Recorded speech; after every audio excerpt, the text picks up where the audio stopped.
a grana. Bom, pegando esse gancho aí do dinheiro, assim, a gente fala muito de combate à corrupção, de boa governança, mas tem um assunto que a nossa plateia, nosso público sempre quer saber. Qual é a visão econômica dos candidatos, pré-candidatos da terceira via? Porque, por exemplo, a gente tem o Amoedo é um liberal clássico, a gente já sabe qual é a visão econômica dele, assim, é muito óbvio que é assim. O Moro, que é um cara cogitado para ser pré-candidato, não sabe se vai, se não vai. A gente não tem muita ideia de qual é a visão econômica do Moro, embora tenhamos uma ideia muito clara de qual é a visão dele em relação ao combate à corrupção, é óbvio, mas a visão econômica não. Então a minha pergunta... O Ciro a gente também... O Ciro também não sabe, é bem claro, ele deixa bem claro. Claríssimo. Tem um projeto nacional desenvolvimentista, com coordenação estratégica do Estado, exploratória do Sul. Então, assim, tá claro, ele tem um pacote claro. A minha pergunta é, qual seria o pacote econômico assim, de uma eventual pré-candidatura a Alessandro Vieira? Assim, o que você pensa em termos de diretriz econômica do Brasil? As primeiras reuniões que a gente está realizando para a montagem de plano de governo são justamente da área de economia. A gente eu não tenho formação na área de economia, nunca foi uma área de interesse específico, obviamente entendendo a importância, mas ao longo desses anos do mandato a gente está cada vez mais investindo nisso, né? Reforçando a equipe nessa área, mantendo contatos constantes com economistas dos vários perfis, né? Muito mais a questão fiscal do que essa turma desenvolvimentista, mas ouvindo também e respeitando. Eu entendo que quem tem que partir da retomada por parte do executivo do orçamento, da responsabilidade orçamentária.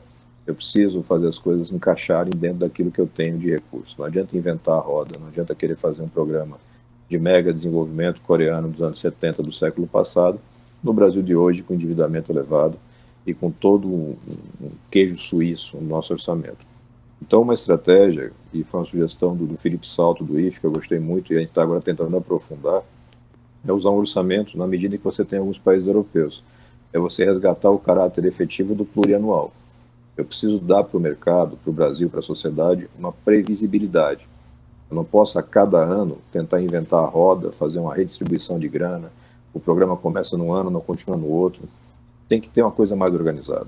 Resgatar o planejamento bem feito, uma estrutura onde você tenha uma mudança e uma redução no médio e longo prazo do perfil da dívida e você consiga liberar potencial para investimento, mas sem romper teto, sem fazer nada mirabolante.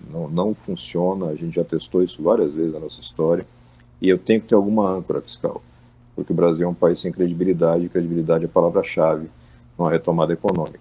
É uma coisa que a gente está cuidando bastante, eu espero que, enfim, nas próximas semanas a gente tenha algumas coisas já bem organizadas para colocar na roda. Bem legal, bem legal. O site que ele citou é um cara assim, mega referência, é um cara que vem sendo mais discutido e debatido. Ele não é daquele mainstream, todo mundo sempre fala, eu vou chamar o Armínio Fraga, vou chamar o Meirelles, né? Só que assim, é um cara que está no presente no debate em redes e tal, de uma forma legal. Ele vem crescendo muito. O outro que era o Pedro Neri, não sei se o senador acompanha ele também, é outro que vem crescendo. Colabora com a gente, acho que praticamente desde o segundo mês do mandato. Muito assim, bom. Eu não sou favorável a inventar as coisas, né? A gente chegou aqui no Senado, algumas equipes tinham um perfil muito claro. Então, as equipes do Serra, do Anastasias, são equipes com um perfil técnico na área da economia muito boas. Do Aécio, desculpa, perdão pela confusão, do Tasso. Equipes que têm uma característica, você pode xingar o cara, mas trocar o nome é sacanagem. Equipes que têm essa pegada de economia. A gente aproximou, entendeu, aprendeu, criou relacionamento e passou a ser uma preocupação. Eu sempre digo, eu entrei na política pensando em pautas muito focadas, porque era a minha história de vida, é a minha história de vida. Mas aí você chega aqui e você vê um desastre na educação. O que você faz? Você vai atrás de especialista em educação para botar um projeto, para poder melhorar. Economia da mesma forma. O Paulo Guedes é uma piada. O Paulo Guedes é um animador de torcida para o mercado. Ele entrega quase nada. Eu escuto o Paulo Guedes falar em reforma tributária desde de março de 2019. E até hoje ele não tem um projeto colocado na mesa. Isso prejudica muito. Então, construir bem. O Nery me ajudou. Eu fui relator no Senado do auxílio emergencial. O Nery ajudou muito. Uma cabeça muito boa e que emenda essa questão da responsabilidade fiscal com uma pegada social, porque é um país de miseráveis, mais de 20 milhões de miseráveis. Eu não vou ter um futuro para o Brasil se eu não resgato essa turma. e colocam numa inserção no mercado através de uma educação renovada.